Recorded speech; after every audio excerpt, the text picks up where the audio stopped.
start slowly, let's say. So I am Ariane Kaploun. I will be your host for this session. I'm the head of nature-based solutions at AXA Climate, and I will be co-leading this session with Hilpa Grego. So Hilpa is a research professor at the Finnish Meteorological Institute, and she's, of course, our coordinator for the PIISA project. For today, as we did yesterday, we want to use an interactive tool. Please, for newcomers, mute yourself. It will be easier for to have this interaction. So we want to use a Menti to ask you some questions. So you see on the screen two QR code actually, but it's supposed to be the same. So no worries, you can either scan the one on the left or the one on the right. It's the same. Or if you prefer, you can connect to menti.com and enter the code that is displayed on the screen. And no worries, the question will start in around 30 minutes, but during the whole presentation, you have an option with a Q&A displayed, so you can just ask questions during the whole meeting, or of course, you can just use the chat on the Teams. Well, I guess now we have a lot of people connected, so we can start into the content. So for today, we'll also have a keynote speech, just as yesterday. We will probably skip the PIISA introduction. We will just ask you if you were there yesterday, and if a majority of you were already connected, we will skip the presentation of the project, and then we'll have more time to focus on the topic of today, which is actual risk modeling, and we will share the first result of the project. So let's start with Max. So Max, you are a postdoctoral researcher at the Institute for Environmental Studies at the Amsterdam University, so VU. You are specialized in assessing the impact of climate change, more specifically on flood insurance mechanism. So I think your topic of research is perfectly aligned with what we will discuss after. And so we are curious to hear your introduction, and I let you the floor now. Welcome, Max.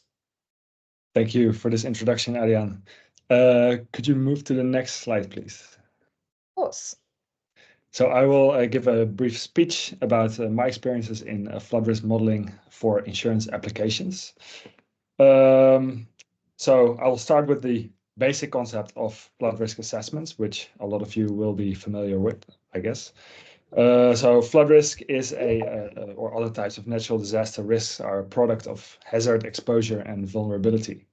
And this is a hazard is the biophysical aspect. So to what extent is the land inundated by water, and usually associated with a certain probability as well. Exposure is how much economic value is impacted by inundation, and vulnerability describes or represents to what extent the economic value is damaged by the inundation.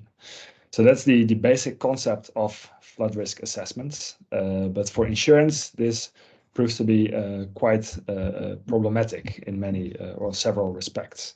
So the most commonly discussed issues with flood risk assessments for insurance purposes is that the risk must be thin-tailed, independent, and quantifiable. And this is where the risk of natural disasters becomes difficult, because all of these are not met, all of these conditions. And particularly the last one, so that risk must be quantifiable, is difficult because, with natural disasters, they occur quite infrequently. It is, there are a few data points on which to base assessments. And on top of that, this particularly counts, of course, for the more extreme events. And when we talk about climate change, this makes it also more uncertain, of course. We don't know exactly always what climate change will do to the hazard. But this is not what I want to focus on in this speech. So I want to focus a little bit more on the other elements of the flood risk equation, which is exposure and vulnerability, because I think these are, the previous slides. Yeah, so these are less discussed often. But recent research finds that increasing flood risk is to a large extent determined by exposure and vulnerability. In many areas, this even outweighs the growth in flood hazard. So that means that more populations and more economic activity is being developed in flood-prone areas. And an important one, in a recent study by me and my colleagues, we assessed to what extent this is actually the case as a result of a flood compensation mechanism, so insurance, but also government compensation. And we find that actually these, the type of compensation mechanisms matters. So if a premium is, to a large extent, subsidizes living in flood-prone areas, then this stimulates economic development in flood-prone areas, and this increases flood risk. On the other hand, if a premium is more risk-based, so it reflects the risk of particular locations, then this discourages moving into such risky areas, or it stimulates adaptation. So it stimulates action to reduce the vulnerability. So therefore, risk-based premiums are very important when it comes to stimulating a resilient society, a society that is less prone to increasing flood risks. But the problem is that it's quite difficult to determine on a detailed level what is the flood risk, so that risk-based premiums can be assessed. And next slide, please. So, traditionally, or the more old school approach to assessing a flood risk is using a raster-based approach. And this is shown on the top area, on the top figures here. So we start on the left with an inundation map that is overlain with a land cover map, such as the Korean land cover map here. And that classifies a cell into certain land use types, so agriculture, industry, residential, etc.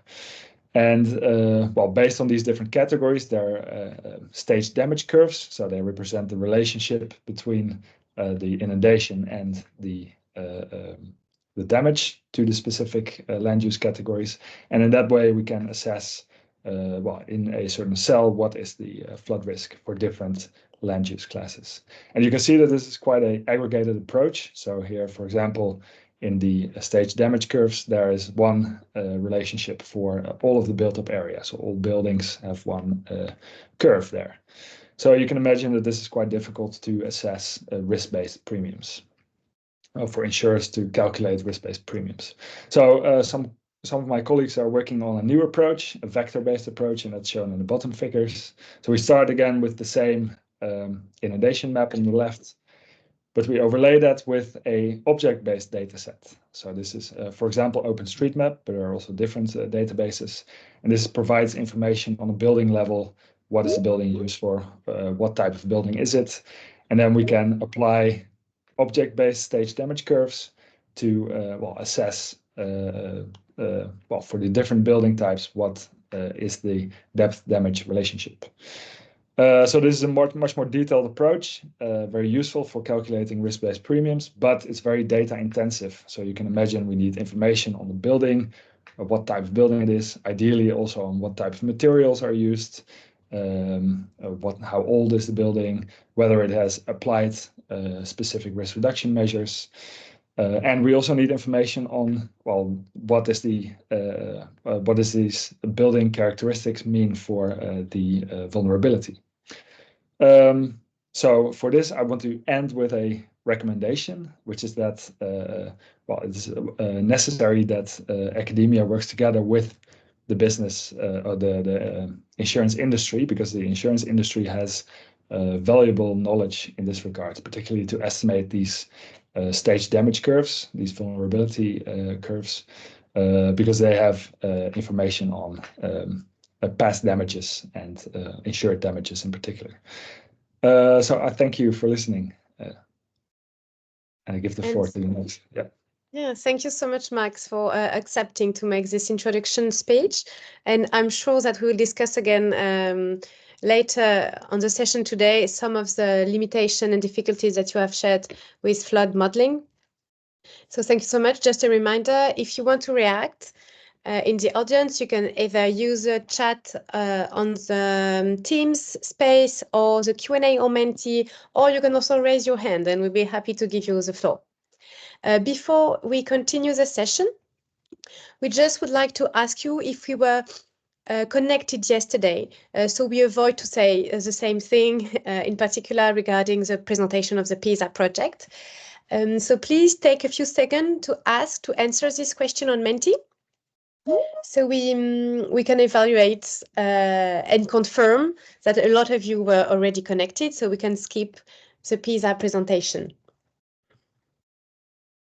While we wait just a few more seconds, we will display on the chat the link to the PIISA website. So if you were not here yesterday and we skip and you are dying to know more, you can connect on our website, of course, and you will find a lot of information. We also have a newsletter, so you can subscribe to it. Okay, so I think the vast majority of you were present yesterday.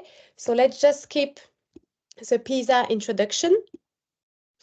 Maybe in a very high level note, let me just remind that PIISA is a EU finance project, so it's a 3-year project. We aim to develop insurance innovation on 3 different focus sectors. First one is forestry, then of course it's household level with a special focus on green roof, and a third is agriculture. So we have a part which is very focused on research and innovation, and a part which is very practical with developing pilots in the diverse European areas. So we have a great number of partners, 12 different members. And yesterday we had a session on the very first topic of PIISA, which is identifying the challenges, the barriers, and also the opportunities, of course, to reduce this climate insurance protection gap. So we had the presentation of the first results that we reached out to since a few months now. So Stefano, which is our colleague from the European Mediterranean Center on Climate Change, presenting the methodology that we had, and also some results on the demand side barriers, on data availability, on data innovation. So the plan after these 2 workshops is actually to publish a blog article where we will display this result. And at the end of the project, of course, everything will be published after the EU approval. So moving on to the topic of today, which is actuarial risk modeling. I would like now to introduce 2 of our PIISA colleagues. So we have today Peter and Michel. Peter, you are here. Hi. Peter, you are an assistant professor at the Institute for Environmental Studies at the University of Amsterdam, VU, and you are specialized in the application of behavioral economic methods for studying individual preparedness decisions against low probability, high impact natural disaster risk. So wow, congratulations, Peter. And then we'll have also Michel, who will be presenting some of the results. So Michel is also working as a researcher at the Institute for Environmental Studies, but you are specialized in climate risk insurance modeling. So we will be eager to listen for the first result. So I let the floor to Peter to maybe present the objective of PIISA on this topic. Hello. Yeah, thanks, Ariane. Yeah, it's also nice to see many people attending today, similar to what we had yesterday. So what I'll do is present some broad objectives related to task 1.2 of the PIISA project, and also the general timeline of what's been done in this task since the beginning of PIISA. Afterwards, my colleague Michiel will dive a little bit deeper into the main first results, and also the implications and recommendations which have been made on the basis of these results. So the primary objective of subtask 1.2 is to analyze the state of the art of climate risk assessment approaches whilst also identifying the current challenges with these approaches as well as the innovation potential. This analysis is mainly being done by means of a systematic literature review. Perhaps, yeah, also good to mention as a disclaimer, the perimeter of this review is broader than only including countries in Europe. So yeah, also some interesting insights are arising from including countries in other regions in addition to countries within the EU. Also, maybe good to note is that we're also exploring the state-of-the-art and innovation potential of these climate risk assessment approaches, both in interviews and also in focus group discussions, such as the one which will take place later in this session. If you could move to the next slide, please. So on the timeline, well, the primary method which is being applied is, of course, a systematic literature review. And this was done according to keyword searches based on, well, the topics which are underlying the review. Using Scopus, the papers were then queried based on various combinations of these topical keywords. And then, of course, the last step is the screening. So the papers were manually screened using a web application called Ryan. And of course, this screening was also based on predefined selection criteria in order to make sure that the studies which are included are, of course, relevant. So that's a fairly high level overview of the method. I think that Michiel will go into a little bit more detail in his presentation. By the end of March, so we had a first draft of the results of this review of climate risk assessment approaches. And these are, well, the results that we'd like to share with you today. At this point, I'll pass you on to Michiel, who led this work and who will provide you with a bit more information on these first results. Thank you. Yes, thank you, Peter, and thanks for the introduction, Arjan. Yes, I will just go over the deliverable and present the work that we've done. But first of all, I will give a short introduction of the topic and why we actually wanted to model insurance. So we see quite a big increase in climate-related damages over the years, and we actually also expect this trend to increase into the future. And so insurance actually alleviates these damages and boosts recovery. So this is something that really, kind of adapts our society against these increasing damages. However, we see right now that less than half of the damages are actually insured. So there's quite a large protection gap. And so this protection gap is also bound to increase over the years with these increasing damages. To the next slide, please. Yeah, and so moreover, insurance for climate disasters is actually quite a complex product because we're talking about spatial and temporal pooling of the risk. And with natural disaster risk is often quite large. It's quite correlated in large areas. And also this temporal pooling is also sometimes an issue. And so we have different premium setting rules, for example. So we can, to a certain extent, make premiums risk-based, which is something that in many cases is quite useful since it will reflect the risk and might deter people to move to areas that are high risk or actually incentivize households, for example, to undertake disaster reduction measures.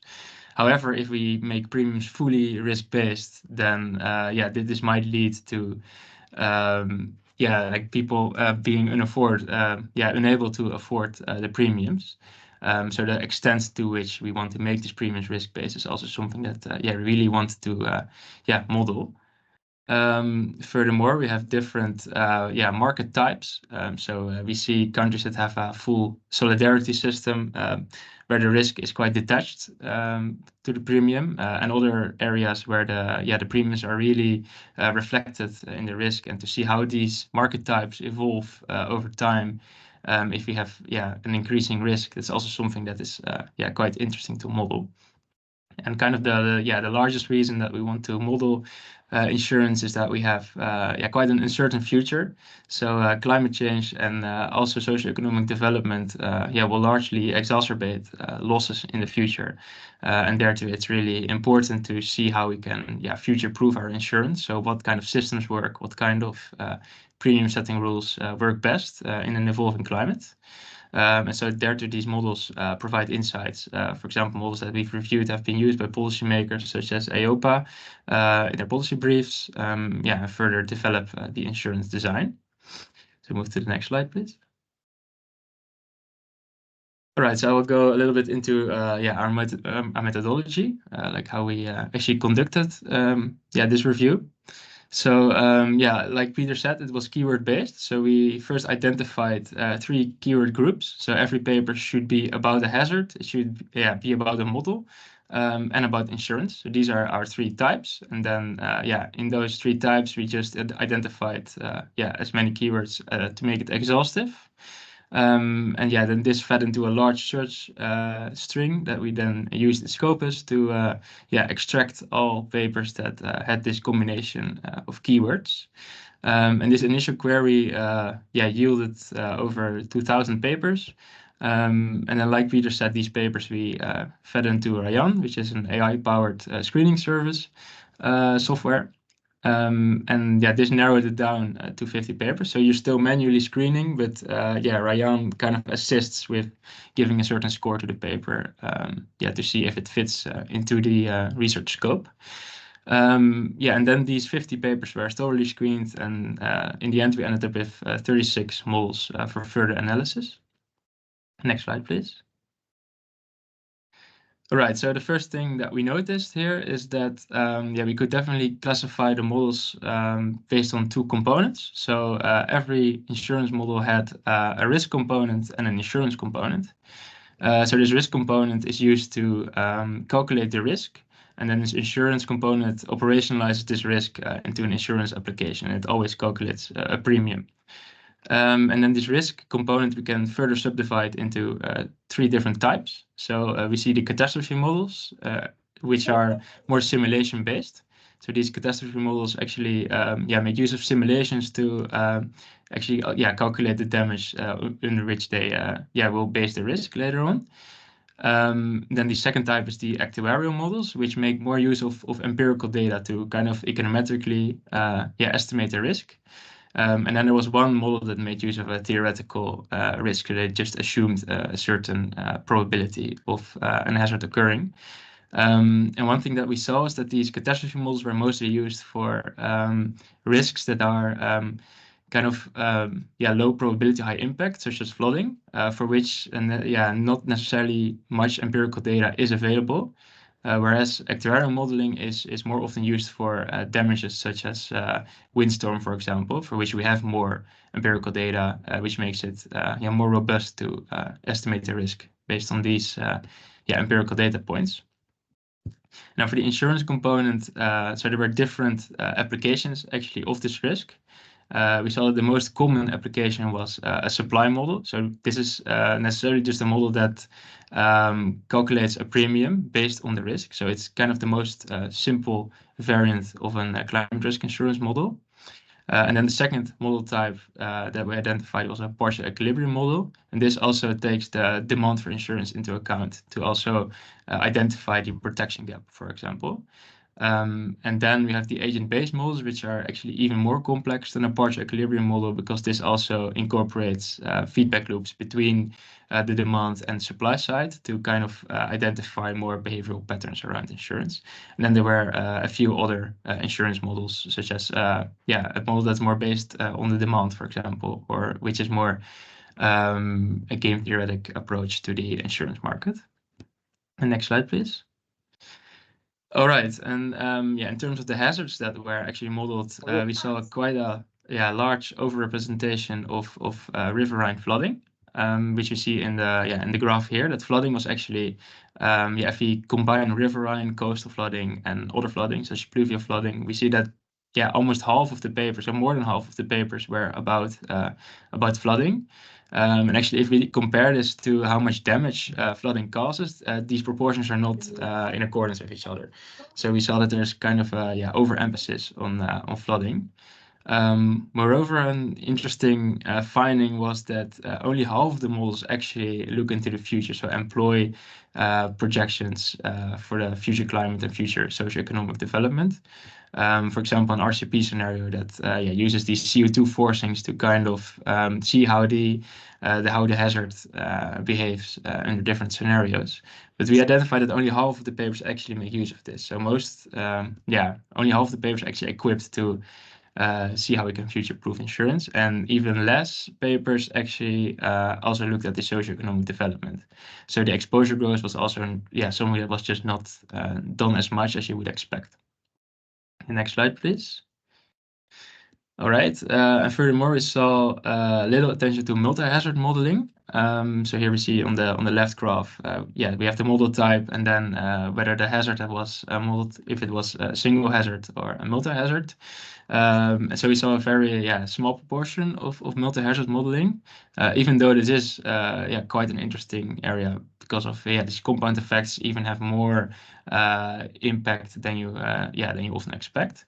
And most of the papers that did employ a multi-hazard analysis, they were all about forest insurance. So it's also not it was for the forest sector insurance system. That was not really for flooding or anything like that. And furthermore, we saw that developing countries were actually quite neglected in these papers, because most papers also employed a case study where they calculate the risk for a certain area, and we saw that actually no papers were based on Africa or South America, even though these areas might experience quite a large increase in damages in the future. Even relatively compared to more westernized countries. Next slide, please. Okay, and furthermore, we saw that the recipient that was modeled was mostly it were mostly households. Actually, very little research was present about the non-agricultural commercial sector. We also saw that the risk-based premiums is something that most models pivot towards, as this is something that is quite useful for also informing households of the risk. This was a recommendation that was often made. And so the commercial sector, it was mostly the forestry sector that has a quite well-developed academic field of climate risk insurance, but other commercial enterprises were not really insured at all in these models. So there's little research into that area. And then we also saw a quite interesting divide between how the uptake of insurance was modeled, because as you remember, these partial equilibrium models and agent-based models also take the demand for insurance into account. And we saw that most often this was done using a utility based framework, where then every entity makes a choice of taking insurance or not taking insurance based on the premium, based on what is the expected risk, and then using this risk averse utility framework, they make a choice based on that. And then if that was not done, then it was always a mandatory system. So for example, in France, they have this solidarity system where everybody has to take insurance, which is so a mandatory requirement. Next slide, please. All right, and then so we also looked at policy recommendations that these papers made, and the state of the art. One of the first things that we identified is that these models can all be decomposed in this risk component and this insurance component. We saw that flood risk was quite overrepresented in the literature, and even relative to how much damage flooding actually causes. So you would expect a lower percentage of flooding-based insurance models. We saw no multi-hazard risk assessments. Not many multi-hazard risk assessments. It was mostly about the forestry sector, but not really for other recipients. A very interesting finding is that only half of the models take some type of climate change or socioeconomic development scenarios into account, which also meant that only half of the models can actually be used for looking how the risk develops over time. We have very little applications to developing countries, actually none in Africa and South America. And we saw that the commercial sector is quite often neglected. So, for example, business interruption insurance is almost never modeled. And next slide, please. All right, and then so we also looked at the policy recommendation that these papers made. So one recommendation that most papers made that actually incorporated some form of climate change or socioeconomic development scenario was that these scenarios actually really led to exacerbated premiums, and also that there was quite some uncertainty there, because you have, of course, different scenarios that you can model. And this just really increases a lot the uncertainty around these premiums, but they all found that climate change might really exacerbate premiums and make insurance quite unaffordable into the future. Also, a finding of these risk-based premiums was that it really does promote awareness for households. So, for example, households might decide not to move to an area if the risk is quite high.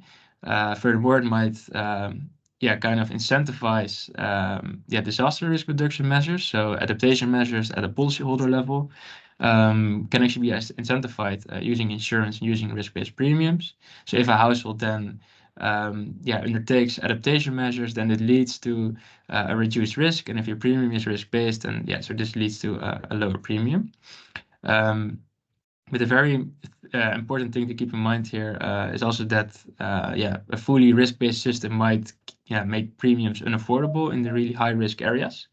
And so if we really make premiums fully risk-based, then under certain climate change scenarios, this might lead to insurance being unaffordable for a large part of society, which then ultimately leads to collapse of the system if not enough people take up insurance.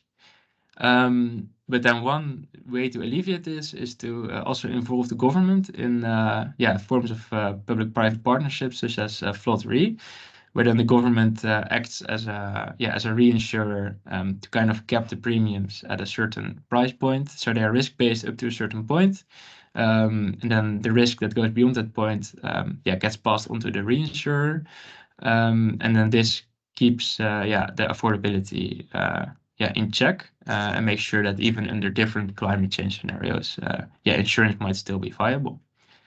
Hey, right, there are some questions listening. in the chat. All right. Should we ask this right away? Because Sure. at 5:30 there was a question. Did you study on models make a distinction between non-life direct insurance and reinsurance? There was this kind of. Did your study on models make a distinction between non-life direct insurance and reinsurance? No, actually, all models that we found, were mostly about direct damages. So it was on non-life direct insurance. Models about only reinsurance, we did not find. Reinsurance was often incorporated in these models, but it's always part of the larger system. Okay, then another one. Did you find also concerns about risk-based premiums in relation to spatial equity? So we mostly found that, like papers that do recommend that if you make premiums fully risk-based, then for some areas, if this is what you mean, that some areas might have a risk that is too high for these insurance premiums. So these insurance premiums are so high that people will not take insurance in these areas just because the risk is too high. And if it's fully reflected in the premium, then this really might go exponential, and then people just don't take up insurance anymore. And I think we also received a very concrete question on the Menti on this graph, asking what's the difference between flooding R, flooding O, and flooding C? So flooding R is riverine, C is coastal, and O is other. And then this takes, for example, pluvial or flash floods. Thank you. Well, thank you very much for sharing the first result. If we receive more questions, we will answer these in the blog article that we will post after the session. So now we would like to ask you also some questions. So please go back to Menti if you have left and connect again with this QR code or with the code that is displayed just on the screen. So the first question is to get to know you a little bit better and also maybe orient the questions that we have after is simply if you have any experience using or interpreting some natural disaster risk models. So let's wait a few seconds to see the results. Oh, so it's actually quite balanced. Not anymore. Okay, so I think we can stop here. So this is very interesting to see that there is a lot of probably curiosity and that our objective of knowledge sharing and sharing key learnings also for PIISA will probably be interesting for a public eager to learn, let's say. But we do have some people with experiences. So I guess the following question targets more the first crowd. So our question is very simple. We would just like to know what kind of risk models you are using. So here is an open answer. So what you will write will be displayed on screen.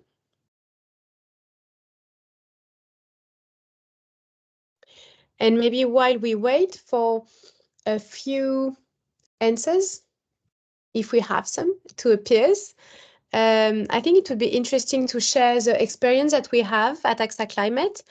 So I think Christelle is connected. So at AXA Climate, we do use climate models for insurance purposes. So maybe, Christelle, you can quickly explain the type of risk models that we are using?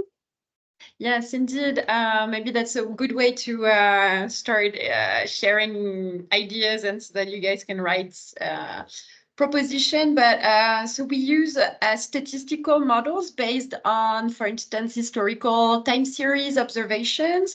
We also use stochastic models that are used to reproduce what natural catastrophe could be happening, the statistics of natural disasters, for instance, tropical cyclone, stochastic hazard. So that means that you have a fictive tropical cyclone trajectories that enables us to compute the risk of tropical cyclone in certain location, and the same for earthquake and the same for flood models. So we use either stochastic or statistical hazard data, and that's what is used for parametric insurance to understand the level of risk of certain geography and certain type of clients. And this actually makes a link with a question we just received from Lakshman. So I think this question is for you, Michelle. In the analysis, did you focus on models for parametric insurance also, or just indemnity? No, so we did not use on parametric insurance. Yeah, we did see that there was, there were some papers about this, but it was all, about agricultural insurance, and it was not really, well fit inside the scope of what we wanted to look at. Okay, so maybe it's good to keep in mind that the answer that Christelle provided is really specific to parametric insurance and not classic indemnity models.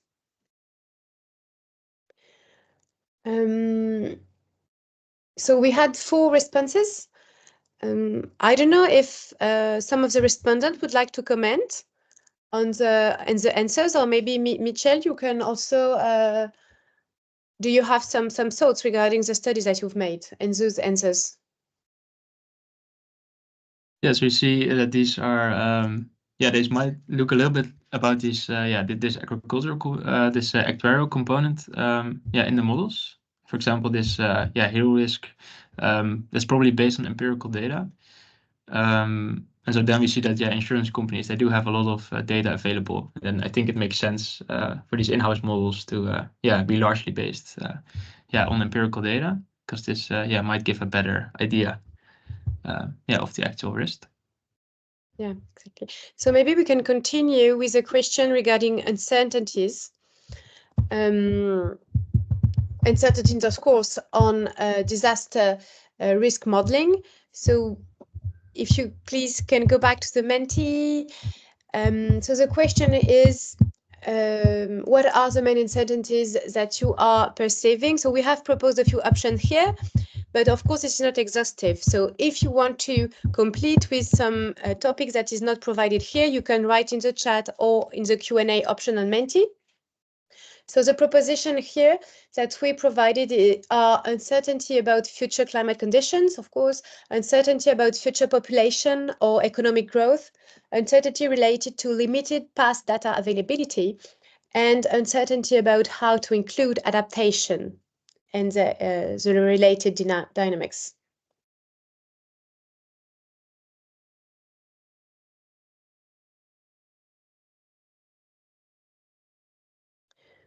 So let's wait a little longer to see if the results are moving. Okay, it looks quite stable. Okay, so apparently we haven't missed any option. So apparently the main uncertainty that you perceived is the one related to climate scenarios.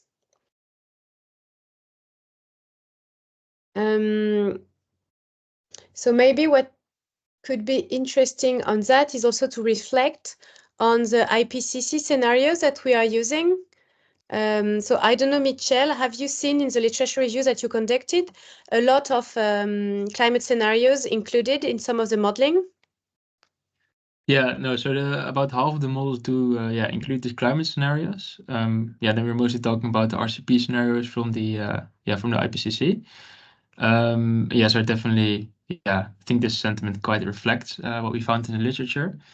And also this uncertainty about the adaptation dynamics is also something that is quite interesting, because when this is included in a model, we often see that it's based on a lot of assumptions. This is also quite hard to really model this object based. Yeah. And we have someone who actually answered other. So I don't know who provided this answer, but maybe you would like to comment.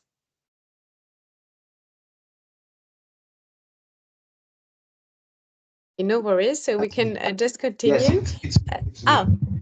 Hello, I'm Jesus Soler from Aquatech. We are involved in Soteria project. No, it's only to comment the other uncertainties that we found normally is how to find or to find the losses data that the insurance company have to cross to obtain the risk. So we can do the models and so on, but in certain countries, the collaboration between private and public sector is not established yet, and to find these losses data in a high granularity, so an address level, is difficult to obtain. And without that, it's complicated to, of course, to create damage curves and to evaluate properly the risk.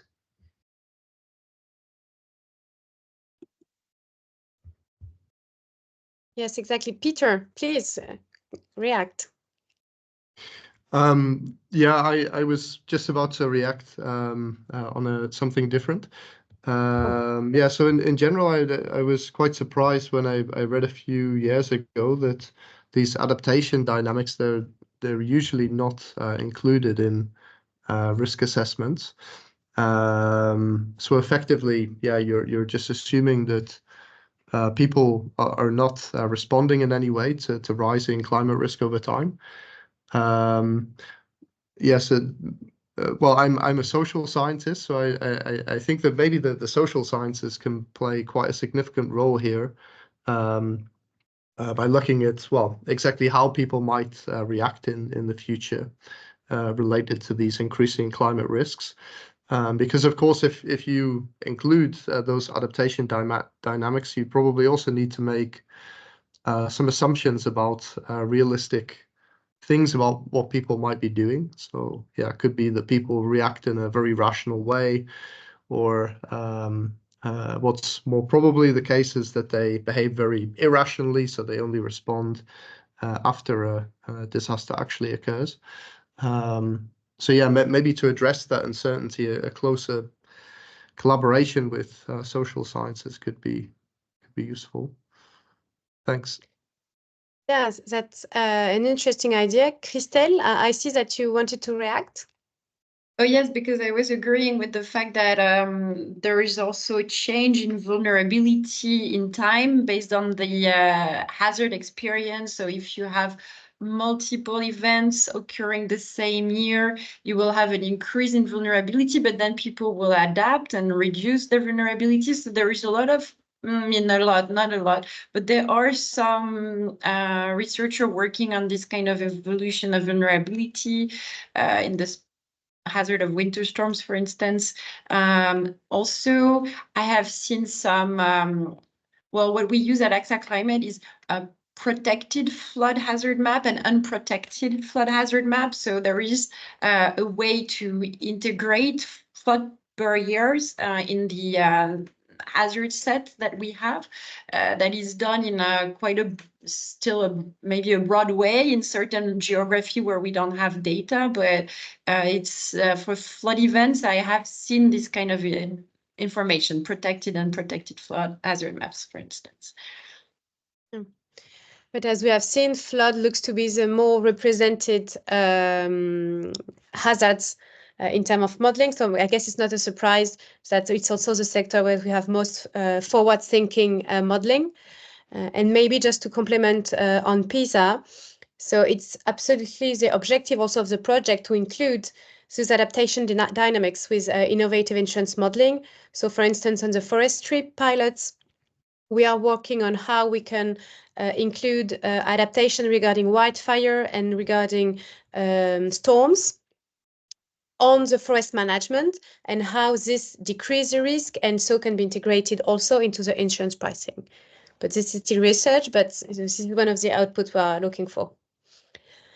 Maybe moving on to the future, we would like now to ask what is needed to advance natural disaster risk modeling. So we have tackled probably some of the answers already. So once again, we have provided some proposition of answers. So one would be a broad new scientific insights.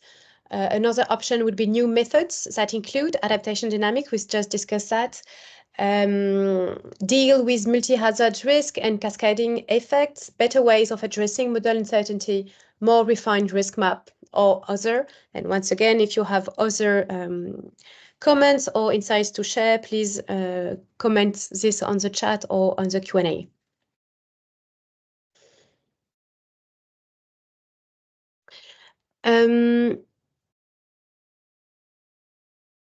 So we have a question, meanwhile, from Alexander.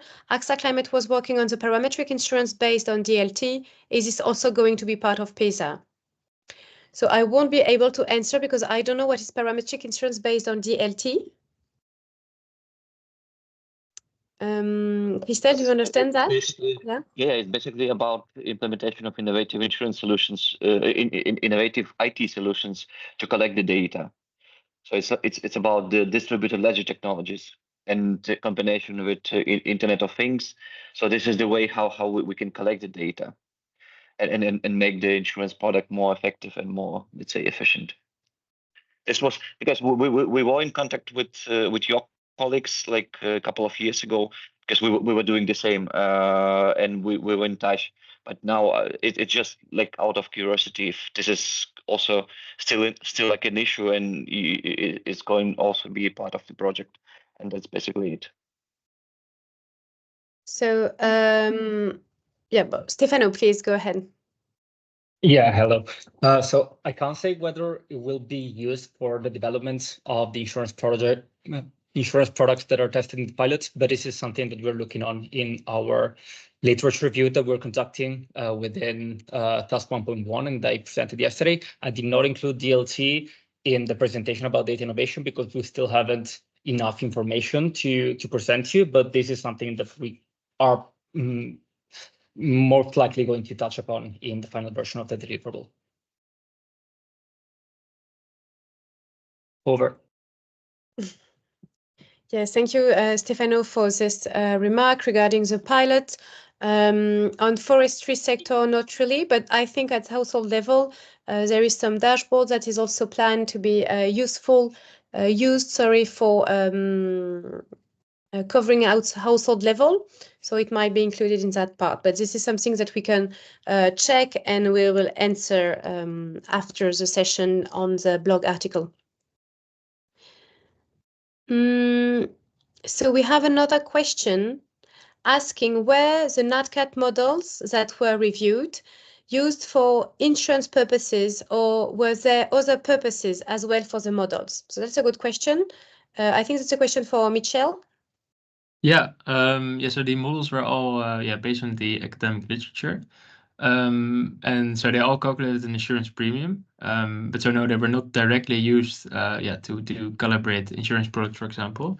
They were mostly used to assess questions, for example, concerning adaptation or the viability of insurance into the future. But because these were mostly academic models, they were used for several different questions. Thank you. So now I guess everyone has voted, and we can see on the screen that what is needed looks to be adaptation dynamics and also multi-hazards, risk and cascading effects. So maybe because we still have a little bit of time, I think this question of multi-hazard risk is very difficult. I know that we are working on some research at AXA Climate. Maybe Christelle, you would like to comment on that? Yes. Of course, there is a big field of research regarding compounding events and their impacts. For instance, we are looking on our side at the effect of both extreme temperature and drought, the impact it can have on when it compounds on yield for agriculture, or even wildfires, and it has obviously a bigger impact than if these two events were occurring at two different times. And this has to be taken into consideration when you look at adaptation.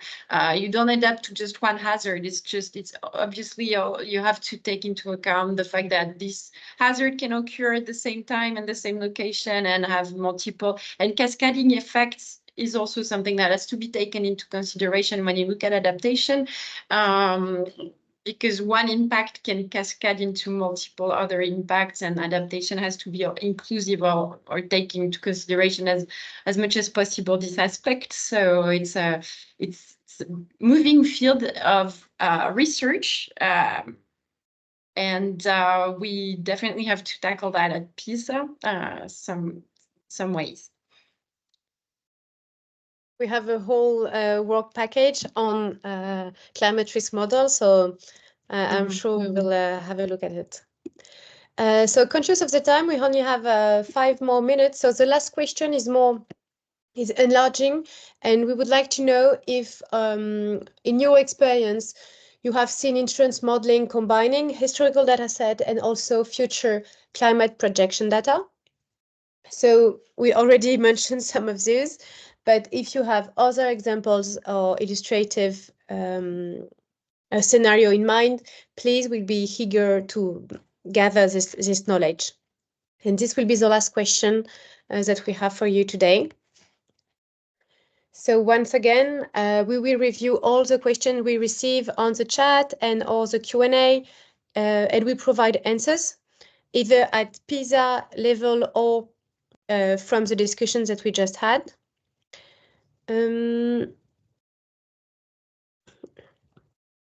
So I see there is a new, we have a comment on the chat regarding the recently launched EU CRA, I don't know how to say that, EU CRA, the first European Climate Risk Assessment, EEA publication. Benedita Santos from CMCC, would you like to comment on your advice? Hi, Ariane. I'm just dropping this comment on the chat is related with what Christelle just mentioned about the cascading impacts of risks. And I think this publication, it was recently launched in March. It's a publication from the European Environmental Agency in Denmark. There was a huge amount of contributions, authors, over 100 authors who work on this fast track assess of climate risk in Europe. And I think it goes pretty much in line with Christelle's comments. So you might be curious to take a look at it, because the cascading impacts are very well reflected in there in different sectors, clusters of environment, but also society, clusters, financial, many interesting aspects that you might want to take a look at. Thank you. Thank you so much. Yeah, thank you for sharing this. We'll definitely have a look at this resources. Absolutely, thank you. Well, thank you all for your participation. So I think it's time to conclude for today. So we will have some more workshop sessions in the future. Of course, the activities of PIISA will continue. We've just discussed on climate model. So this is not over. So we will continue to work on extreme climate indicators and models. So what you see on the slide here is the three area of focus for the pilots. As it was explained yesterday, we are working with loops. So for the first year, we have some location and some local partners to test the pilot on some specific areas, but the objective is also to test the replicability of the first loop in other area at EU level. So if you would like to be involved also as a pilot partners for the next loops, please don't hesitate to reach out to us. In October this year, we will have another workshop on attribution of extreme events in collaboration with other EU projects. And next year, we will also organize another session of updates with the same format as we have had yesterday and today. So finally, just a little bit of update on other events. So those events are proposed by other EU projects that have similar area of interest as PIISA. So there is, of course, the Finance Innovation Festival organized by the Naturance Project in Vienna in May. There is Climate Fit that is organizing a webinar next week, actually. And of course, there is a Merlin project that is focusing on flood insurance at EU level. And they organize an online event on Tuesday, the 21st. So if you want to participate into one of those insurance or, let's say, climate-related webinar, don't hesitate to reach out to the different organizers. They will be thrilled to enlarge their audience. So thank you very much for attending today. We are extremely happy to see so many interest and participation. Thank you so much for the speakers, also for your participation. And if you want to get news on PIISA, there is a newsletter, and we will also send an update regarding all the discussions that we have today via a blog article. So thank you so much, and I wish you a good afternoon. Thank you all. Bye. Thank you. Thank you, everyone. Thank you. Thank you very much. Thank you. Thank you, Very well everybody. done, Really Ariane. interesting. Anna. Thank you. Bye-bye. Bye-bye.